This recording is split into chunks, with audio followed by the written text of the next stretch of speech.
Admiral Jiho stood in the center of the massive chamber, his hands clasped behind his back. The walls stretched high above him, covered in glowing symbols from a dozen different worlds. Around him sat the representatives of the Galactic Council, each one looking down at him with cold eyes. The human felt small in this place. That was the point. The chamber was built to make visitors feel powerless.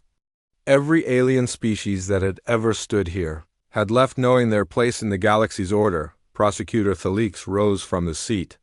The Corvin's blue skin shimmered under the chamber's lights as he spread his forearms wide. His voice echoed through the hall when he spoke. "Members of the Council," Thalix began, "we gather today to judge a species that has broken our most sacred laws. The humans of Earth have violated the Galactic Warfare Codex in ways that shock even the most battle-hardened among us." Jiho did not move. His face showed nothing.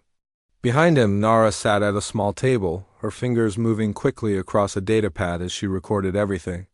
She was young for a diplomatic aide, barely 30, but she had sharp eyes that missed. Nothing. The Valthari representative leaned forward in his seat.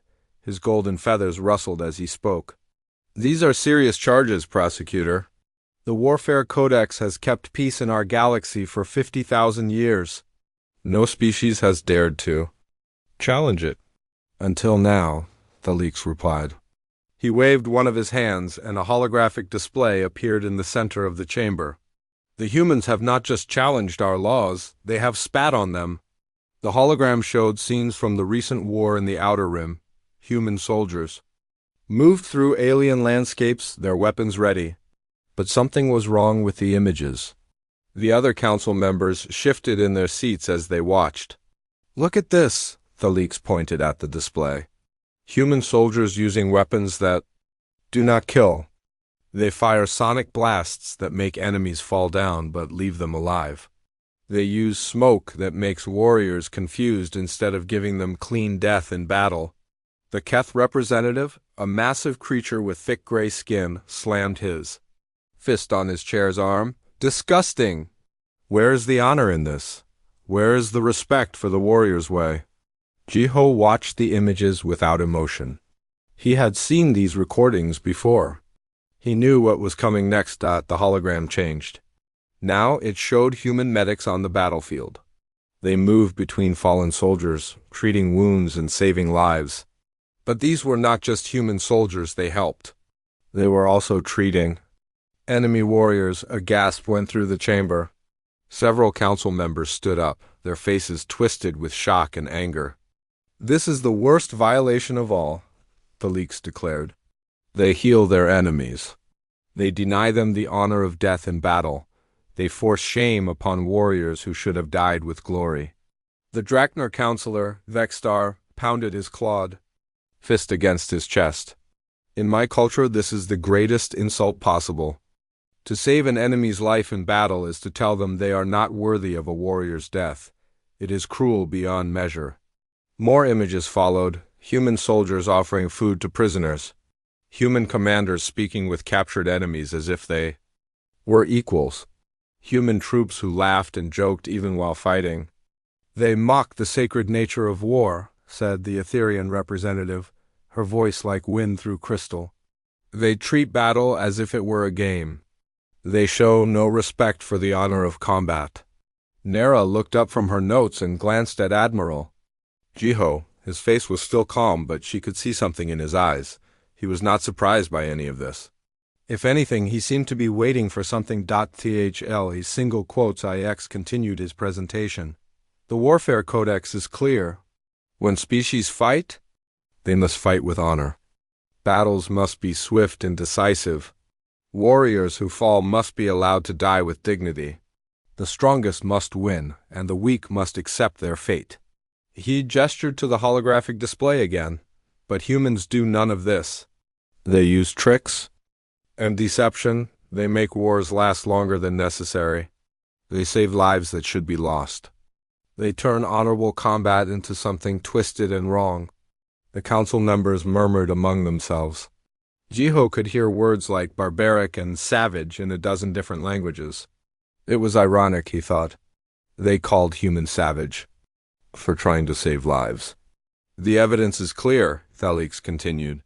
Humanity has violated the Warfare Codex in every possible way. They cannot be allowed to continue this behavior. They must be punished.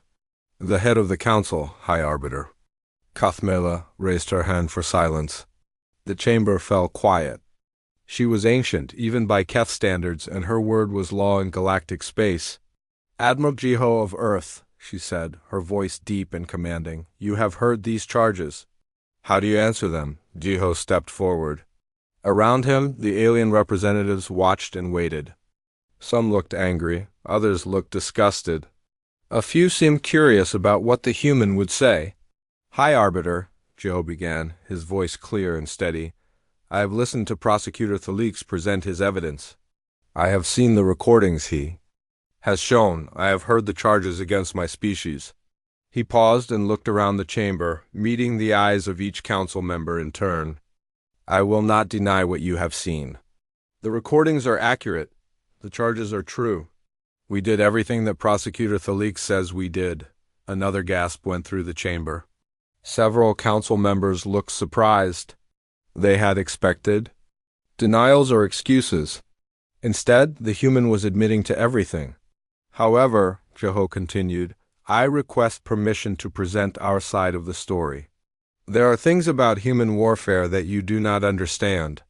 Things that might change how you see these actions.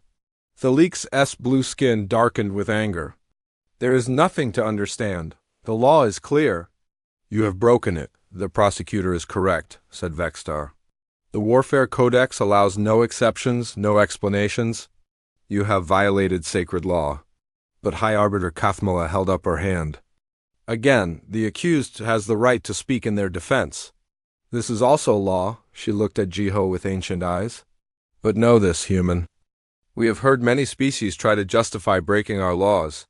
None have succeeded. The Codex exists for good reasons. Jiho nodded. I understand, High Arbiter. I ask only for the chance to explain why humans fight the way we do. Perhaps it will help you understand our actions, even if you still judge us guilty. The High Arbiter considered this. Around the chamber, council members waited for her decision. Finally, she spoke. Very well, you will have your chance to speak. But first we will examine the evidence more closely. We will hear from experts on the Warfare Codex. We will make sure every member of this council understands exactly what laws humanity has broken. She stood up, her massive form casting a shadow over the chamber. This council is adjourned until tomorrow. When we return, we will hear the full case against humanity. Then, Admiral Jiho, you will have your chance to speak before we pass judgment. The council members began to file out of the chamber. Jiho remained standing in the center, watching them leave. Nara gathered her notes and moved to stand beside him. Admiral, she said quietly, they've already made up their minds. They're not going to listen to anything we say. Jiho smiled slightly. It was the first expression he had shown since entering the chamber. I know, he said. That's exactly what I'm counting on.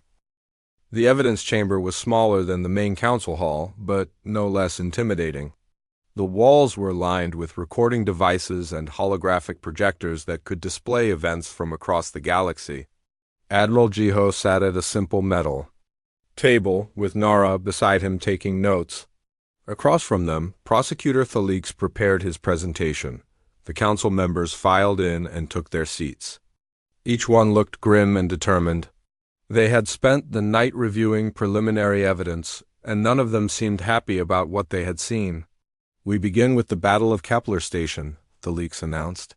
He activated the central holographic display, and suddenly the chamber was filled with the sights and sounds of war. The recording showed human soldiers advancing through a space station corridor. But instead of the plasma rifles or energy weapons that most species used, the humans carried strange devices that Jiho recognized as sonic disruptors. Watch closely, Thalix said. Instead of giving their enemies a clean death in battle, the humans used these weapons to cause confusion and disorientation. The hologram showed a group of Corvan warriors charging toward the human position. The humans raised their weapons and fired. Instead of the bright flash of energy weapons, there was only a low humming sound. The Corvin warriors stumbled and fell, clutching their heads in pain, but they were clearly still alive. The Velthari representative made a disgusted noise. They could have killed those warriors with honor. Instead, they chose to humiliate them. It gets worse, Thalix continued. The scene changed to show human soldiers moving among the fallen Corvin. Instead of finishing them off with quick, clean kills, the humans were binding their hands and checking them for injuries. Prisoners, spat Vextar. They take prisoners. Instead of allowing warriors to die with dignity, the recording continued. Jiho watched without expression as it showed Commander Minho approaching one of the captured Corvin warriors. The alien was injured but conscious, his blue skin pale with pain and shame. "Can you understand me?" Minho asked in Galactic Standard. Language, the Corvin warrior looked away, refusing to meet the human's eyes. In his culture, being captured alive was the worst possible shame. He should have died fighting. "I know you're hurt," Minho continued. "My medic can help with that wound on your arm."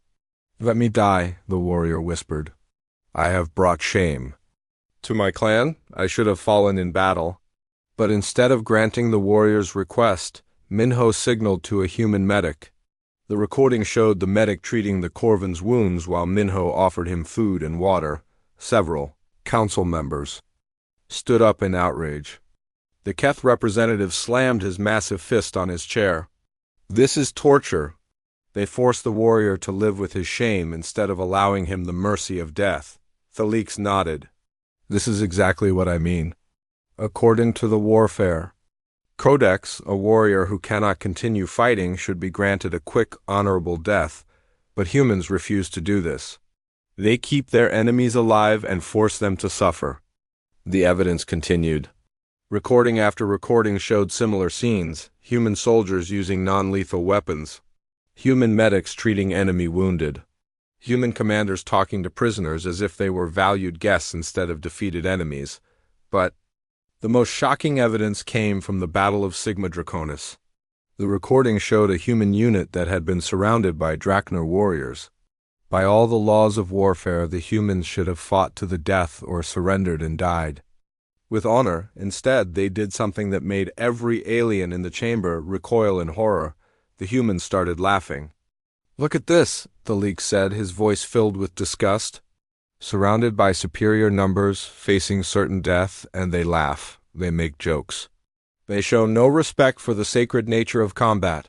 The recording had audio. The council members could hear the human soldiers talking and joking even as enemy fire rained down around them. "Hey, Taijin," one soldier called to another. "Remember that time we got stuck in that firefight on Mars?" "Which one?" Taijin replied, ducking behind cover as plasma bolts flew overhead. "We got stuck in firefights on Mars at least 12 times. The one where Lieutenant Kim tried to surrender, but the pirates couldn't understand his accent." Both soldiers laughed, and several other humans joined in. They were sharing war stories and making jokes while engaged in a battle that should have been solemn and sacred. The Etherian representative stood up, her crystalline form shimmering with agitation. "This is blasphemy. They mock the very concept of honorable combat. They treat war as entertainment." "There's more," the leak said. The recording continued, showing what happened next. Instead of fighting to the death, the surrounded humans used smoke grenades mixed with mild hallucinogens. The Drachner warriors became confused and disoriented, allowing the humans to escape. "They run away," Vextar growled. Instead of dying with honor, they used tricks and chemicals to flee like cowards. Dr. Sujin, Earth's military ethicist, had been quiet throughout the presentation. Now she stood up and asked for permission to speak. "High Arbiter," she said, "may I explain the reasoning behind these tactics?" "You may speak," Kathmala replied, though her tone suggested she was not interested in explanations. "The sonic weapons are designed to incapacitate without causing permanent harm," Dr. Sujin began. "We use them because we believe that every life has value, even the lives of our enemies." The chamber erupted in angry voices. Several council members shouted at once, calling the human explanation ridiculous and insulting. "Silence!" Kathmala commanded. The chamber fell quiet. "Continue, Dr. Sujin." In human military doctrine, the goal of warfare is not to kill as many enemies as possible. The goal is to achieve victory while minimizing casualties on both sides. We take prisoners because we believe that today's enemy might become tomorrow's ally. The leak's S4 arms waved in agitation. "This makes no sense. The strong must defeat the weak. The victor must prove their superiority through the death of their enemies. How can you have peace if you do not establish dominance?" "We establish dominance by winning," Dr. Sujin replied. "But we don't need to kill everyone who opposes us to prove that we won." The Corvin prosecutor turned to address the council. "Do you see, they admit it themselves? They have completely rejected the principles that have kept our galaxy peaceful for 50,000 years. They are a threat to the very foundation of galactic civilization." The evidence presentation continued. For several more hours, recording after recording showed humans violating every principle of the Warfare Codex. They used unconventional weapons, took prisoners instead of granting honorable deaths, treated enemy wounded, and showed a casual attitude toward combat that the aliens found deeply offensive. The most damning evidence came at the end. It was a recording from after the Battle of Volth 359, showing human soldiers celebrating their victory. But instead of the solemn ceremony that should follow any battle, the humans were laughing, singing, and telling stories. "They celebrate death," whispered the Velthari representative. "They find joy in what should be a solemn moment." "Actually," said Captain Hyan, another human officer who had been silent until now, "we're celebrating life. We're happy that we all survived the battle." This statement caused another uproar. The idea of celebrating survival instead of honoring the dead was completely alien to the council members. When the evidence presentation finally ended, Thalix stood to address the council. "Members of the council, you have seen the proof. Humanity has violated every aspect of the Warfare Codex. They use dishonorable weapons.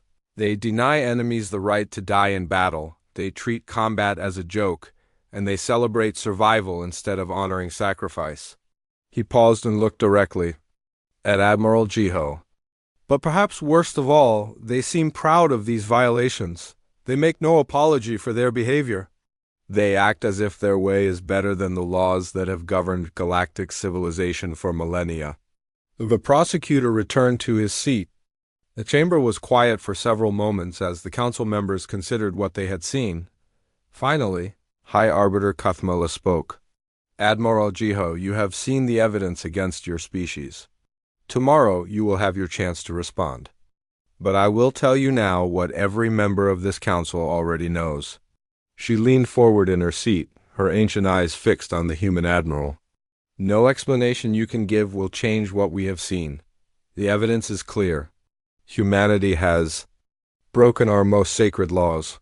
The only question now is what punishment you will receive for these crimes." As the council members filed out of the chamber, Nara gathered her notes and looked at Admiral Jiho. He was still sitting calmly as if the day's revelations had not concerned him at all. "Admiral," she said quietly, "they're right about one thing. No matter what we say tomorrow, they've already decided we're guilty."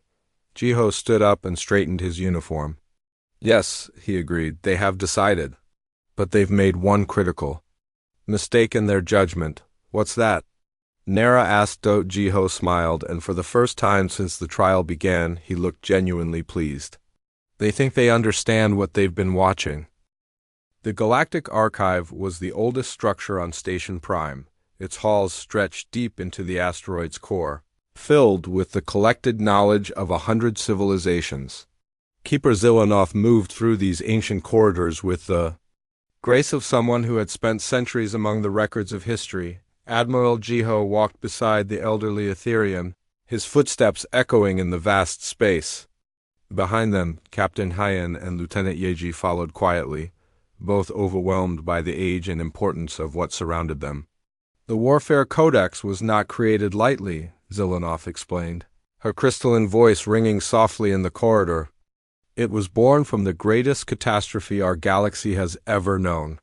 They stopped before a massive holographic display that showed a three-dimensional map of the galaxy.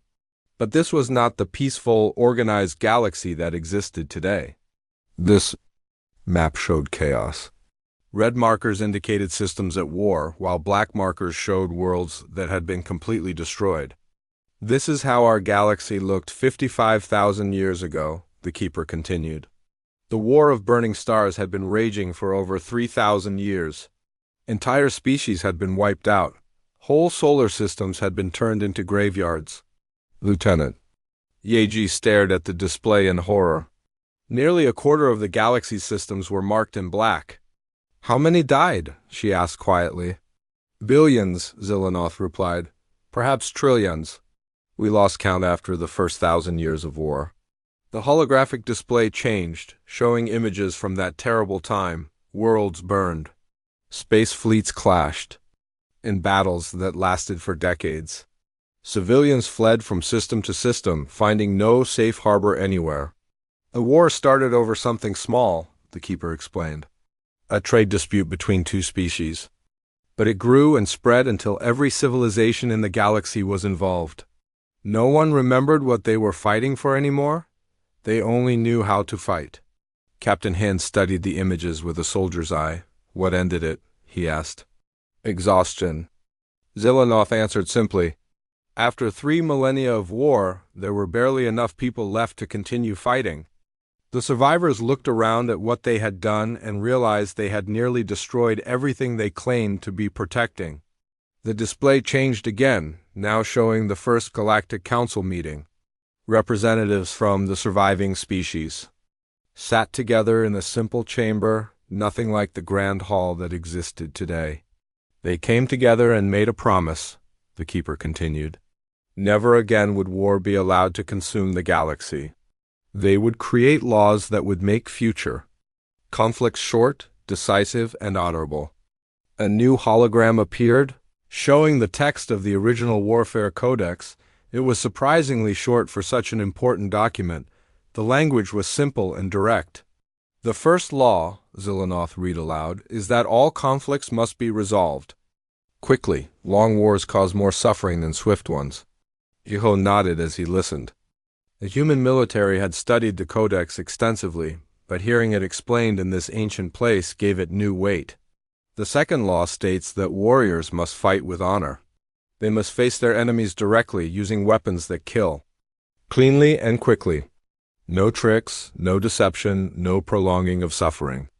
The third law, the Keeper continued, requires that defeated warriors be granted a clean death. To allow an enemy to live with the shame of defeat is considered the greatest cruelty possible. Lieutenant Yeji frowned. But what if someone doesn't want to die? What if they want to surrender and live? Zilanoth's crystalline form shimmered with what might have been surprise. Why would anyone choose shame over honor? In galactic civilization, death in battle is the greatest glory a warrior can achieve. To die fighting is to prove your worth. To live after defeat is to admit you are weak. The humans exchanged glances. This was the core of the cultural divide that had brought them to trial. What humans saw as mercy, the galaxy saw as cruelty. The fourth and final law, Zilanoth continued, states that war must be treated with proper solemnity. Combat is sacred. It determines which species are strong and which are weak. It must never be treated lightly or with disrespect. The holographic display showed how these laws had been implemented across the galaxy. Conflicts that might once have lasted for years were resolved in days. Battles became ritualized encounters with predictable outcomes. The strong defeated the weak died with honor, and peace was maintained. For 50,000 years, these laws have governed warfare in our galaxy, the Keeper explained. They have prevented another war of burning stars. They have kept peace among hundreds of different species. But surely there have been challenges to the Codex over the years, Captain Hyon said.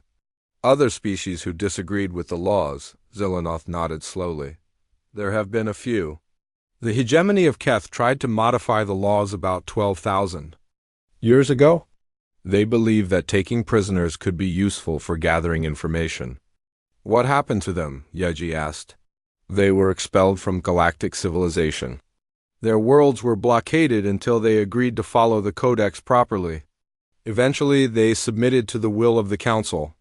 The Keeper led them deeper into the archives, to a section that few outsiders ever saw. Here were the records of species that had been judged unfit for galactic civilization. The Morthic Collective refused to grant clean deaths to their enemies, Zillanoth explained as they passed one display. They believed in rehabilitation and redemption. The Council decided they were too dangerous to remain in civilized space. Another display showed the fate of the Zephyrian Empire. They used psychological warfare, trying to defeat enemies without killing them. The Council found this practice barbaric and expelled them from the galaxy.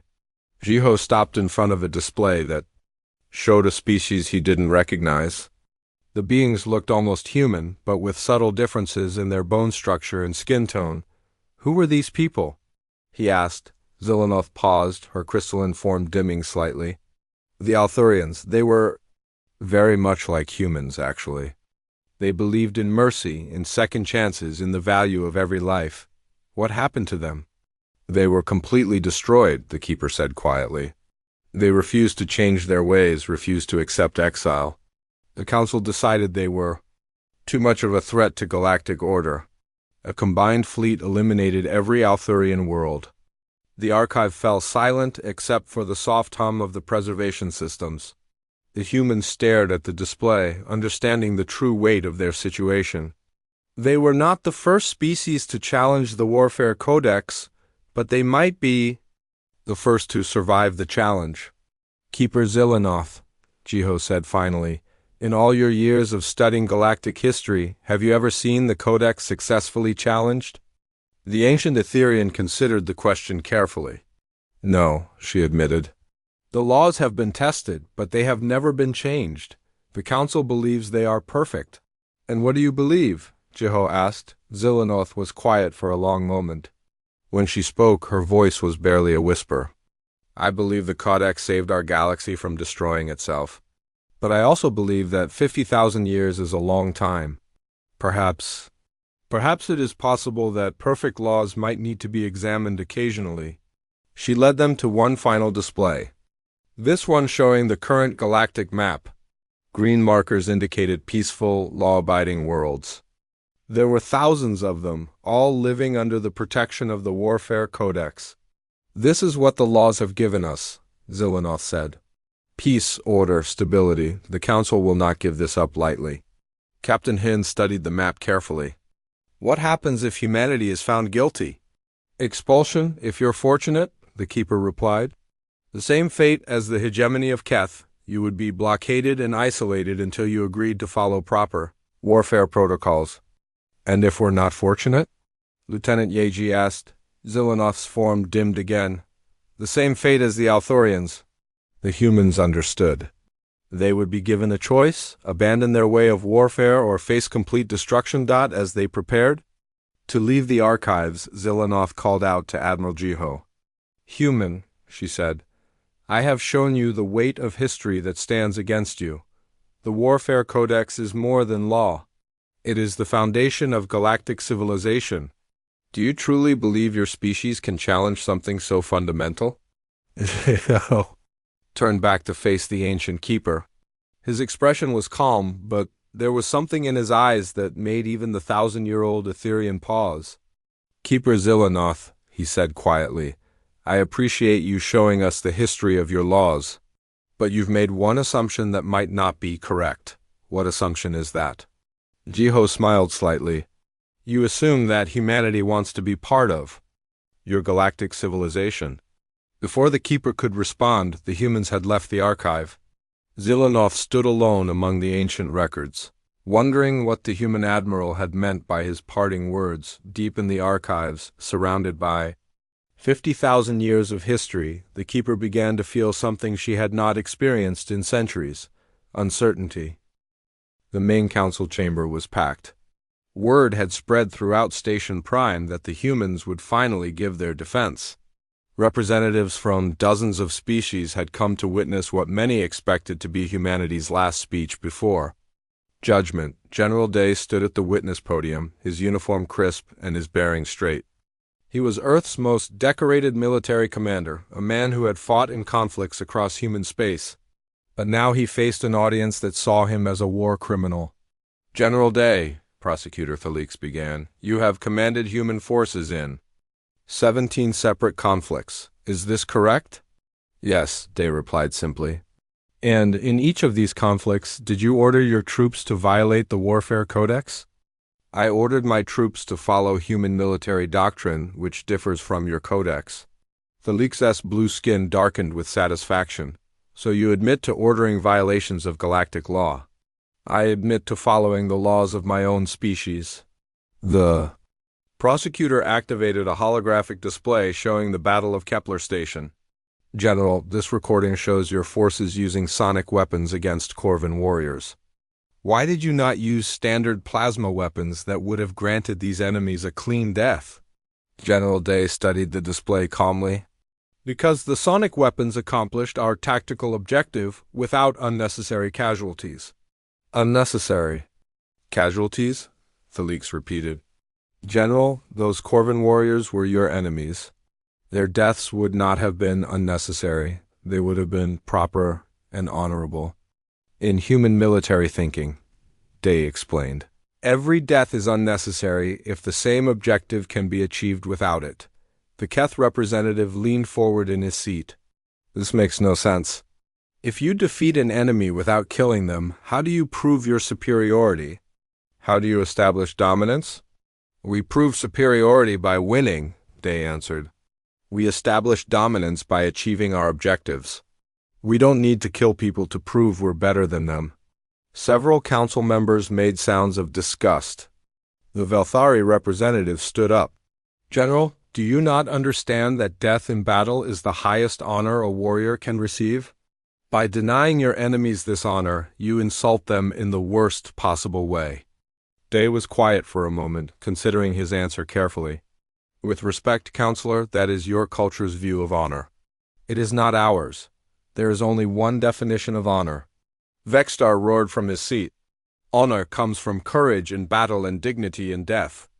This is universal law. No, Day said quietly. It's not universal, it's your law. Humans have a different understanding of honor.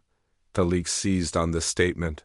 And what is the human understanding of honor, General? We believe honor comes from protecting those who cannot protect themselves, from showing mercy to defeated enemies, from choosing life over death when both options are available. The chamber erupted in angry voices. Council members shouted over each other, calling the human definition of honor stupid, backwards, and insulting. High Arbiter Kathmela had to call for order 3 times before the noise died down. Intelligence. Officer Hannah was called to testify. Next, she presented data that showed how human military methods had actually reduced casualties in recent conflicts. The Battle of Volf 359 lasted 6 hours using human tactics, she explained. Military analysts estimate that the same battle would have lasted 3 days using standard galactic doctrine, with casualty rates 47% higher. Higher casualty rates are not necessarily bad, the Etherian representative pointed out. They indicate a more thorough victory. Hannah blinked in surprise. But more people would die. How is that better? Because the victory would be complete, came the reply. The survivors would know without question who was stronger. There would be no doubt about the outcome. There was no doubt about the outcome of Volf 359, Hannah said. We won decisively. But you left enemies alive, Vextar interjected. Those enemies will always remember that you showed them mercy. They will see this as weakness, not strength. Hannah looked around the chamber, seeing the alien faces staring back at her. Actually, sir, the survivors from Volf 359 have become some of our most reliable allies. 3 of them now serve as liaisons between their governments and ours. This statement caused another uproar. The idea that defeated enemies could become allies was completely foreign to galactic thinking, Colonel Woojen took the stand next. His testimony focused on human military history, but it had an effect that none of the humans had expected. Human warfare has evolved over thousands of years, he explained. We have fought wars that lasted decades, conflicts that killed millions, battles that destroyed entire civilizations. The alien representatives nodded approvingly. This sounded more like proper warfare. But we learned from these conflicts, Woojen continued. We discovered that total war, complete destruction of enemies, leads to cycles of revenge that can last for generations. So we developed new approaches to conflict resolution. You became weak, Thalik stated. We became smart, Woojen replied. We learned to win without creating new enemies. We learned to end conflicts permanently instead of just postponing them. The colonel activated a display showing human military statistics. In the past 1,000 years, human space has experienced 93% fewer repeat conflicts than the galactic average. Regions under human protection have the lowest crime rates and highest stability ratings in known space. Because you are soft, Vextar growled. Because you do not properly establish dominance over your enemies. Because we turn enemies into allies, Woojen answered.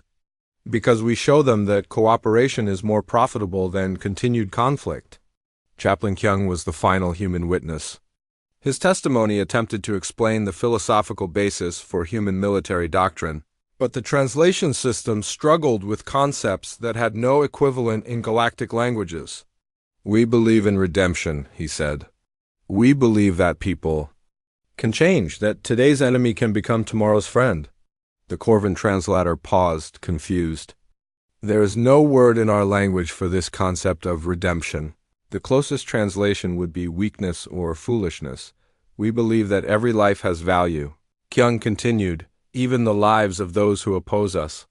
Again, the translator struggled.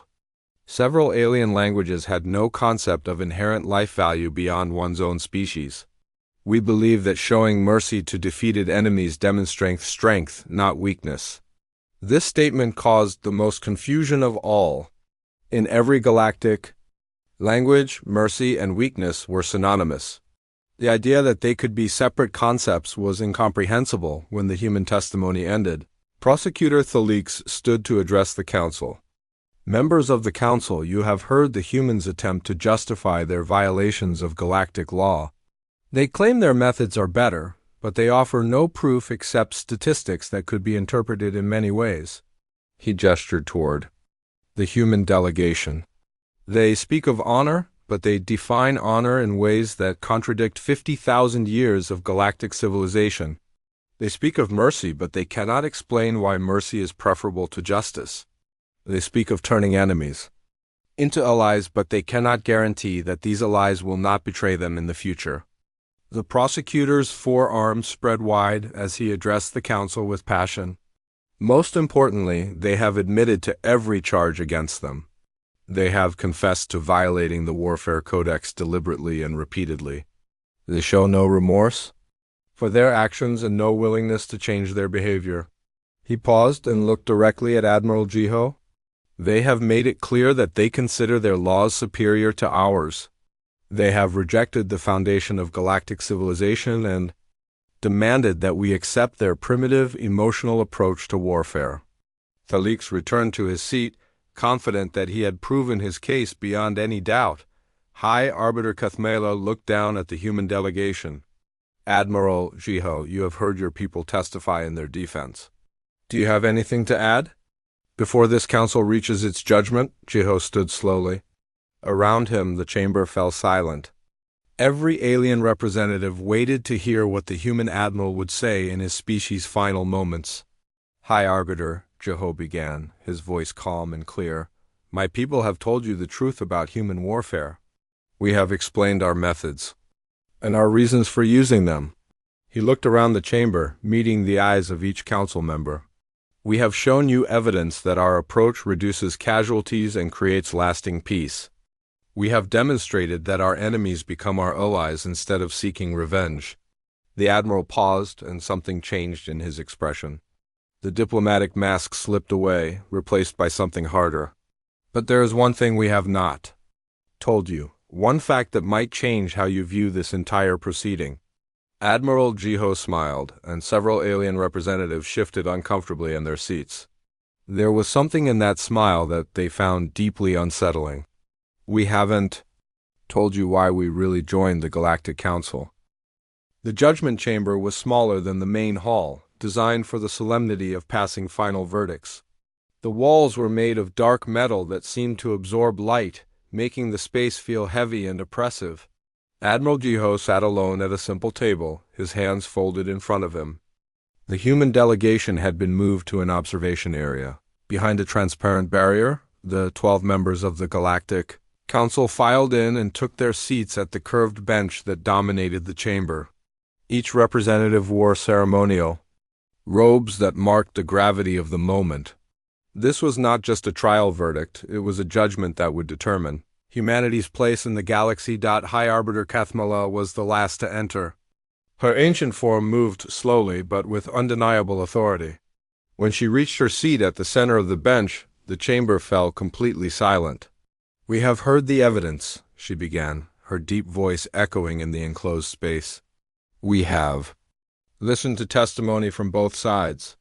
We have examined the charges against humanity with the care and attention they deserve." She looked down at Admiral Jiho with eyes that had seen the rise and fall of civilizations. The facts are not in dispute. Humanity has violated the warfare codex in every possible way. You have used dishonorable weapons. You have denied enemies the right to die in battle. You have treated combat as if it were a game instead of a sacred ritual. Around the bench, the other council members nodded in agreement. Their decision had been easy to reach. The evidence was overwhelming and humanity had admitted to every charge. Admiral Jiho, the High Arbiter continued, you and your people have argued that your methods are superior to our laws. You claim that your approach to warfare is more effective and more moral than the system that has kept peace in our galaxy. For 50,000 years, Jiho remained motionless, his expression unreadable. But effectiveness is not the measure of law, Kathmala declared. Morality is not determined by results. The Warfare Codex exists to maintain order and prevent the chaos that once nearly destroyed our galaxy. It is not subject to revision based on the preferences of individual species. Prosecutor Thalix leaned forward in his seat, his blue skin gleaming under the chamber's lights. He had spent days preparing for this moment, and victory was finally within reach. Furthermore, the High Arbiter continued, your violations of the Codex represent a threat to the very foundation of galactic civilization. If one species is allowed to ignore our laws, others will follow. The system that has preserved peace for millennia will collapse. She stood up, her massive form casting shadows across the chamber. Therefore, this council finds humanity guilty of willful and repeated violations of the Galactic Warfare Codex. You have shown no remorse for your actions and no willingness to conform to galactic law. The words hit the human delegation like physical blows. Behind the barrier, Nara closed her eyes and took a deep breath. Captain Hyan and Lieutenant Yeji looked stunned. They had known this moment was coming, but hearing it made official was still shocking. The sentence, High Arbiter Kathmala announced, is complete expulsion from galactic civilization. All human forces and civilian populations must withdraw from galactic space within 30 standard days. All trade agreements and diplomatic relationships are hereby terminated. She paused, letting the weight of the sentence sink in. Any human found in galactic space after the 30-day period will be considered a hostile invader and dealt with accordingly. This sentence is final and not subject to appeal. The High Arbiter looked around the chamber, meeting the eyes of each council member. Does any member of this council wish to object to this sentence? Silence filled the chamber. Not one alien representative spoke in humanity's defense. Then it is decided, Kathmala declared. Humanity is expelled from galactic civilization, effective immediately. As the council members began to file out of the chamber, Admiral Jiho finally moved. He stood up slowly and raised his hand. High Arbiter, he said, his voice carrying clearly through the chamber, I request permission to make a final statement. Several council members paused at the doorway. Kathmela looked annoyed at the delay, but galactic law allowed condemned species to make final statements. "Very well," she said. "But be brief, this matter is concluded." Jiho stepped forward, moving closer to the council bench. His movements were calm and controlled, but there was something different about him now. The diplomatic facade was completely gone. "Thank you, High Arbiter," he said. "I want to make sure I understand the council's position correctly." He looked around the chamber, meeting the eyes of each remaining council member. "You have found humanity guilty of violating your warfare laws. You have sentenced us to complete expulsion from galactic space. You have terminated all diplomatic and trade relationships with our species." "That is correct," Kathmela confirmed. "And this decision is final and not subject to appeal?" "It is." Jiho nodded slowly. "I see. So humanity is no longer bound by galactic law or subject to council authority." "That is the nature of expulsion," Felix said impatiently. "You are no longer part of galactic civilization." "Excellent," Jiho said, and his smile was cold as ice. "That makes what happens next much simpler." The remaining council members exchanged glances. There was something in the human's tone that made them uncomfortable. "What do you mean?" Kathmela asked. Jiho's smile widened. "I mean that you've just made the biggest mistake in galactic history." The chamber fell silent. The alien representatives stared at the human admiral, wondering what he could possibly mean. They had just expelled his species from civilization. What threat could humanity pose now? "You see," Jiho continued, his voice casual and conversational, "you've been operating under a false assumption this entire time. You assumed that humanity joined the Galactic Council because we wanted to be part of your civilization." He began, walking slowly around the chamber, his hands clasped behind his back. "You assumed that we came here seeking your approval, your friendship, your acceptance into your grand galactic community." The High Arbiter leaned forward in her seat. "Did you not?" "Not at all," Jiho replied. "We joined the council for one reason and one reason only, to study you." The words hung in the air like a weapon none of them could identify. Several council members looked confused, while others began to show the first signs of worry. "For 200 years, Jiho continued, humanity has been members of this council. For 200 years we have attended your meetings, participated in your committees, followed your protocols." He stopped walking and turned to face the bench directly. "And for 200 years we have been taking notes." Behind the barrier, the human delegation watched with growing excitement. This was the moment they had been waiting for. This was why Admiral Jiho had seemed so calm throughout the trial. "Notes about what?" Felix demanded. Jiho's smile became predatory. "About everything, your military capabilities, your technological weaknesses, your cultural blind spots, your economic dependencies." The chamber was completely quiet now. Even the background hum of the station system seemed to have stopped. "You see, members of the council, humanity has a very different relationship with warfare than you do. While you've spent 50,000 years ritualizing combat and making it predictable, we've spent the same time learning how to win." He gestured toward the observation barrier where the other humans waited. "Every human in this delegation is a military intelligence officer.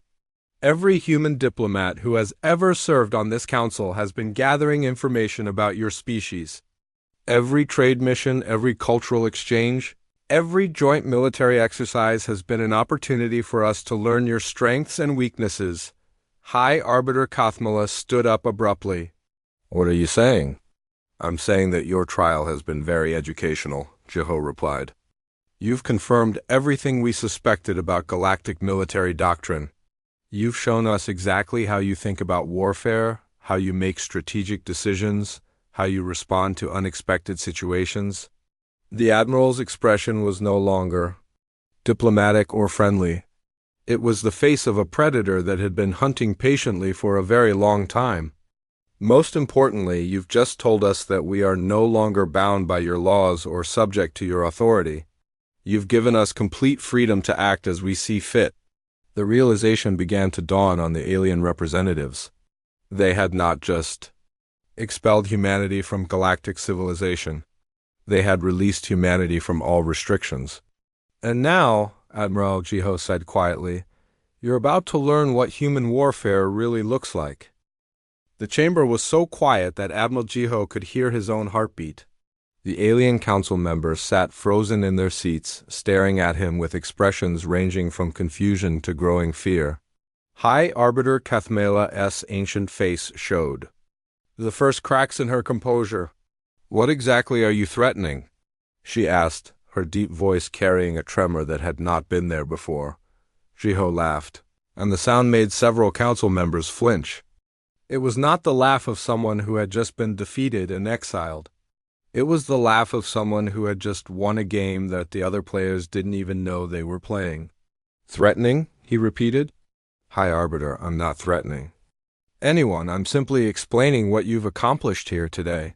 He walked closer to the council bench, his movements casual but somehow menacing. You wanted to know why humans violate your precious warfare codex. You wanted to understand why we use non-lethal weapons, why we take prisoners, why we show mercy to defeated enemies. Jiho stopped directly in front of the bench and looked up. At the alien representatives, the answer is simple. We weren't fighting wars, we were conducting intelligence operations. Prosecutor Thalik's blue skin had gone pale. Intelligence operations? Every battle you've seen, every conflict where humans supposedly violated your laws, was designed to test your responses, Jiho explained. We needed to understand how galactic species think about warfare. We needed to see how you react to unexpected tactics. The Admiral activated a holographic projector built into his uniform. The display showed detailed military analyses of every major galactic species. The Battle of Kepler Station wasn't about capturing the station, he continued. It was about learning how Corvan warriors respond to sonic weapons. We needed to know if you would adapt to new technologies or stick to your traditional tactics. The hologram showed tactical data about Corvan military doctrine, including detailed analyses of their strengths and weaknesses. The engagement at Volf 359 wasn't about territorial control. It was about testing Drachner response times and command structures. We learned that your species takes an average of 47 minutes to adapt to unexpected battlefield conditions. More data appeared on the display, showing comprehensive intelligence profiles of Drachner military capabilities. Every prisoner we took, every enemy we treated in our medical facilities, every commander we spoke with during negotiations, all of it was intelligence gathering. Jiho said. Captain Hyen and Dr. Sojin watched from behind the barrier with growing admiration. Their admiral was revealing a plan that had been decades in the making. But why? Demanded Vexstar, his clawed hands gripping the arms of his chair. Why would you need this information if you truly wanted peace? Jiho's smile disappeared, replaced by an expression of cold calculation. Because we knew this day would come, he said simply. We knew that, eventually, galactic civilization would decide that humanity was incompatible with your laws. We knew you would try to expel us or destroy us. He gestured to the holographic display, which now showed a three-dimensional map of galactic space, so we prepared for war. Not the ritualized combat you call warfare. Not the honorable duels you use to settle disputes. Real war. Total war. The kind of war that human beings excel at. The map showed human fleet positions throughout galactic space. There were far more ships than anyone had realized, positioned at strategic points near every major alien world. High Arbiter Kathmela stared at the display in horror. How many ships do you have? Enough, Jiho replied. You see, while you were focused on maintaining your ancient laws and traditions, humanity has been building the largest military force in galactic history. The display showed production facilities hidden throughout human space, massive shipyards that have been disguised as civilian installations, weapons research centers that the galactic community had never suspected existed. Every human colony world has military production capabilities, Jiho explained. Every civilian transport ship can be converted to a troop carrier within hours. Every trade station is actually a forward military base. Lieutenant Yeji could barely contain her excitement as she watched the alien representatives realize the scope of humanity's deception. For 200 years, you've seen what we wanted you to see, the Admiral continued. A peaceful species that preferred negotiation to combat, a civilization that valued life over victory. A people who were too soft and emotional to be effective warriors. His expression hardened. All of it was an act. We let you win small conflicts so you would underestimate us in the big one. We showed you mercy so you would think we were weak. We followed your laws just enough to maintain our membership in the Council while we gathered the intelligence we needed. The holographic display changed again, now showing detailed attack plans for every major galactic world. The plans were comprehensive and terrifying, accounting for planetary defenses, evacuation routes, and civilian populations. The most beautiful part, Jiho said, his voice filled with professional admiration, is that you helped us plan the whole thing. Every time you criticized our tactics, you told us exactly what you expected from military operations. Every time you explained your laws, you revealed your strategic thinking. Prosecutor Thalix found his voice. This is impossible. Our intelligence services would have detected such massive military preparations. Your intelligence services are designed to detect threats from other galactic species, Jiho replied. They're looking for the kind of warfare you understand. They never thought to look for the kind of warfare humans practice. He walked back to the center of the chamber, addressing all the council members at once. You want to know the real difference between human warfare and galactic warfare? You fight to prove dominance. We fight to win. You follow rules that make conflict predictable. We do whatever is necessary to achieve our objectives. The Admiral's voice grew colder. You ritualize combat to limit casualties. We prepare for total war because we understand that the most merciful war is the one that ends quickly and decisively. High Arbiter Kathmela stood up slowly, her ancient form trembling with rage and fear. Are you declaring war on the Galactic Council? Jiho shook his head. I don't need to declare war. You just expelled humanity from galactic civilization. You terminated all treaties and diplomatic relationships. You told us we are no longer bound by your laws. His smile returned, colder than before. What happens next isn't war. It's simply humans doing what humans do when someone tries to destroy them. The chamber erupted in panicked voices as the alien representatives finally understood what they had done. They had not just expelled a troublesome species from their civilization. They had released a predator that had been patiently preparing for this moment for 2 centuries. High Arbiter, Jiho said, his voice cutting through the chaos, you have 30 standard days to reconsider your decision. After that, the human fleets will begin implementing our response to your expulsion order. He turned to leave the chamber, then paused and looked back at the terrified alien representatives. Oh, and one more thing, he said casually. Those human military tactics you found so distasteful? The non-lethal weapons, the taking of prisoners, the medical treatment of enemies? The Admiral's smile became genuinely terrifying. Those were our peacetime protocols. You really don't want to see what our wartime protocols look like. As Admiral Jiho walked out of the chamber, followed by the human delegation, the Galactic Council sat in stunned silence. They had come here to judge humanity for violating their laws. Instead, they had discovered that humanity had been judging them all along, and they had been found wanting. The emergency session of the Galactic Council convened 12 hours after Admiral Jiho's revelation. The main chamber was packed with representatives from every member species, their faces showing various combinations of fear, anger, and confusion. Word had spread quickly through Station Prime that humanity had somehow turned their trial into a strategic victory. High Arbiter Kathmela sat heavily in her chair, looking older than her 1,000 years.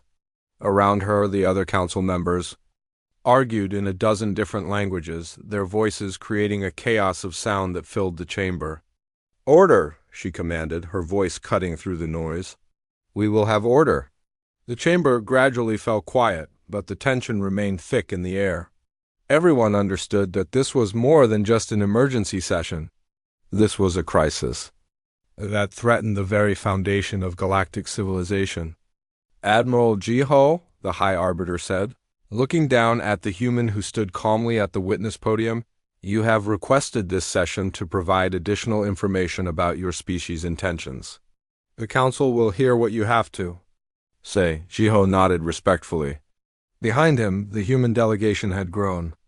General Day was there, along with several other officers who had arrived on the morning transport. But there were also new faces, people whose presence made the alien representatives deeply uncomfortable. "Thank you, High Arbiter," Jiho began. "I want to begin by introducing some members of my staff who couldn't attend our previous sessions." He gestured to a woman in civilian clothes who looked more like a university professor than a military officer.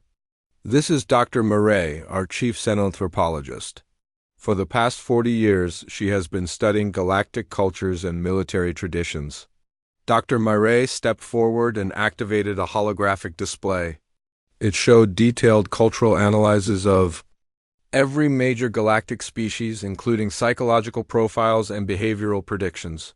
Dr. Murray's work has been invaluable in understanding how each species approaches conflict resolution, Jiho continued. Her research helped us predict exactly how this council would respond to our apparent violations of the Warfare Codex. Several council members shifted uncomfortably in their seats. The idea that their reactions had been predicted and manipulated was deeply disturbing. "Next is Strategic Analyst Taeyun," Jiho said, indicating a young man with sharp eyes and a datapad covered in complex calculations. He has spent the last 15 years modeling galactic military responses to various scenarios. Taeyun's holographic display showed probability matrices and strategic projections that made even the most experienced military minds in the chamber feel inadequate. Analyst Taeyun's models predicted that there was a 73% chance that humanity would be expelled from the Council within 5 years of joining, Jiho explained. His work helped us prepare for multiple possible outcomes. The Admiral paused and looked around the chamber, meeting the eyes of various Council members, but perhaps the most important member of our team is Director Inho, our Chief Intelligence Coordinator. A middle-aged man stepped forward, his expression neutral but his eyes alert. Unlike the others, he carried no datapad or holographic projector. He didn't need them. Director Inho has overseen the largest intelligence operation in galactic history. Jiho said, "Every human diplomat, every trade representative, every cultural exchange participant has been reporting to his office." The holographic display changed, showing a vast network of information gathering that stretched across galactic space. Hundreds of human operatives had been collecting data for decades, building a comprehensive picture of galactic civilizations, strengths and weaknesses. "We know the exact location of every military base, every weapons facility, every strategic resource depot in galactic space," Jiho continued. "We have detailed personality profiles of every major political and military leader. We understand the economic dependencies that hold your civilization together." Prosecutor Thalik stood up abruptly. "This is espionage. This is a violation of galactic law." "Was a violation," Jiho corrected with a smile. "But you expelled us from galactic civilization yesterday, remember? We're no longer bound by your laws." The prosecutor sat down, his blue skin pale with realization. "The scope of our intelligence operation is truly impressive," Jiho continued. "For example, we know that the Corvin military depends entirely on energy crystals mined from their home system. Disrupt that supply, and their entire fleet becomes useless within 6 months." The Corvin representative made a choking sound. "We know that Velthari society is held together by a complex system of honor debts between noble houses. Create the right conflicts between those houses, and their government will collapse into civil war." The Velthari councillor's golden feathers began to tremble. "We know that the Keth economy is completely dependent on trade with 17 specific systems. Cut those trade routes, and their civilization will face complete economic collapse within a year. The massive Keth representative gripped the arms of his chair so hard that the metal began to bend. We know the genetic weakness that makes Draknar warriors vulnerable to certain biological agents. We know the frequency that disrupts Etherian communication networks. We know the cultural taboos that would turn allied species against each other. General Day stepped forward to join Admiral Jiho at the podium. But intelligence is only useful if you have the military capability to act on it, he said. Would you like to see our actual military strength? The holographic display changed again, and the chamber fell silent as the true scope of human military power was revealed. Fleet after fleet appeared on the display.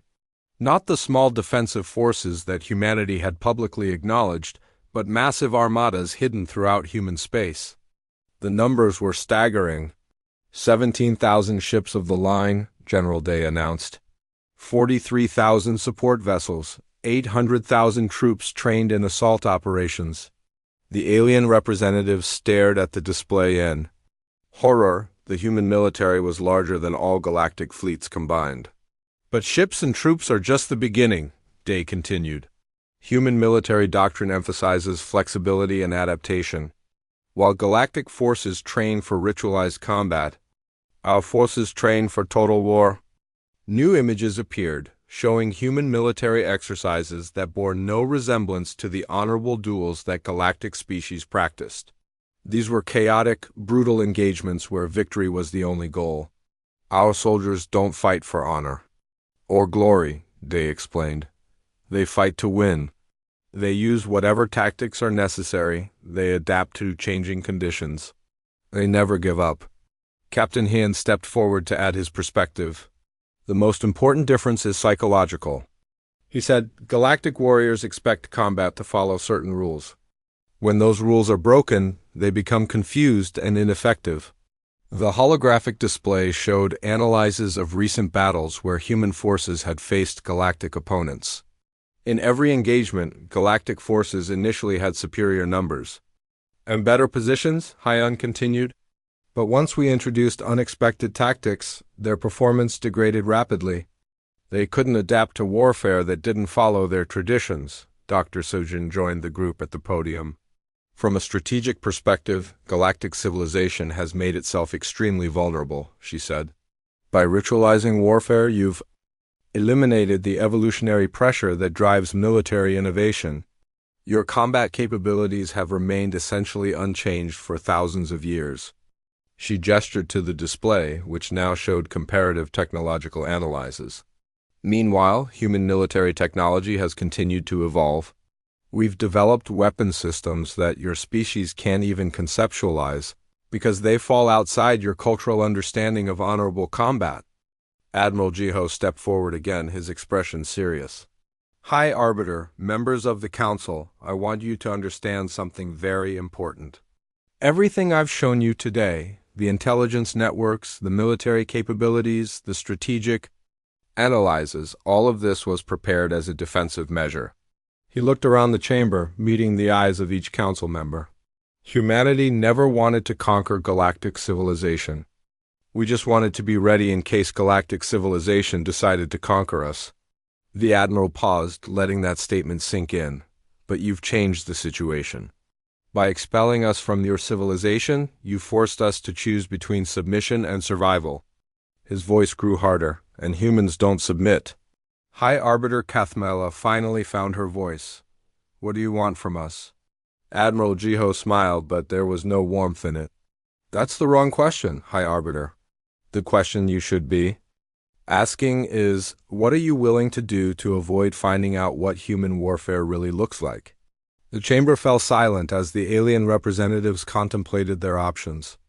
They had thought they were judging humanity for violating their laws. Instead, they had discovered that humanity had been preparing for this moment all along, and now they had to decide whether to fight a war they couldn't win, or find a way to coexist with a species that had just proven it was far more dangerous than anyone had imagined. 6 months after the trial that changed galactic history, Admiral Jiho sat in his office on Luna Base, Earth's primary military command center. Through the transparent aluminum windows, he could see the blue and green sphere of humanity's homeworld. turning slowly in space. But his attention was focused on the reports covering his desk. The numbers were impressive. Galactic conflict casualties had dropped by 87% since the implementation of the Terran protocols. Trade disputes that might once have led to wars were now being resolved through negotiation. 3 separate territorial conflicts had been settled without a single shot being fired. "Admiral," came a voice from the doorway. Nara entered carrying a datapad and wearing the uniform of the newly created Galactic Mediation Service. "Ambassador Seoho is back from the council session. He's requesting a meeting." Jiho nodded and set aside his reports. "Send him in." "Ambassador." Seoho looked different than he had during the trial. The stress lines around his eyes had faded, replaced by the confident bearing of someone who had helped reshape galactic civilization. He took a seat across from the Admiral's desk. "The vote was unanimous," Seoho announced with satisfaction. "The Warfare Codex amendments have been ratified by all member species." Jiho leaned back in his chair. "All of them? Even the Drachner?" "Even the Drachner," Seoho confirmed. Vextar actually gave a speech about the wisdom of adapting ancient laws to modern realities. Of course, he's also been very vocal about how these changes were his idea all along. The ambassador activated his datapad and began reading from the official record. Amendment 1 establishes the principle of proportional response. Military action must be appropriate to the scale of the conflict. Amendment 2 requires consideration of civilian populations in all military planning. Amendment 3 mandates attempts at negotiation before engaging in combat operations. These were all concepts that had been foreign to galactic thinking 6 months ago. Now they were law. "The most important change is Amendment 4, Seoho continued. It officially recognizes the concept of prisoner rehabilitation and enemy conversion. What humanity calls turning enemies into allies is now considered a legitimate military objective." Jiho smiled. "I imagine that one caused some interesting debates." 3 weeks of arguments, Seoho confirmed. But Captain Hyan's presentation about the economic benefits of avoiding repeat conflicts finally convinced them. The ambassador set down his datapad and looked directly at the Admiral. "Jiho, you did it. You completely changed how this galaxy thinks about warfare." "We did it," Jiho corrected. "This was a team effort that took 2 centuries to complete." A soft chime indicated another visitor. Lieutenant Yeji entered, now wearing the insignia of the Galactic Peace Corps, an organization that hadn't existed. 6 months ago. "Admiral, sir," she said with a crisp salute. "The training program reports are ready for your review." She handed him a thick folder containing reports from 12 different worlds where human military advisors were teaching alien forces the principles of modern warfare. "How are our students adapting?" Jiho asked as he flipped through the reports. "Better than expected," Yeji replied. "The Corvin have been particularly enthusiastic about learning negotiation tactics.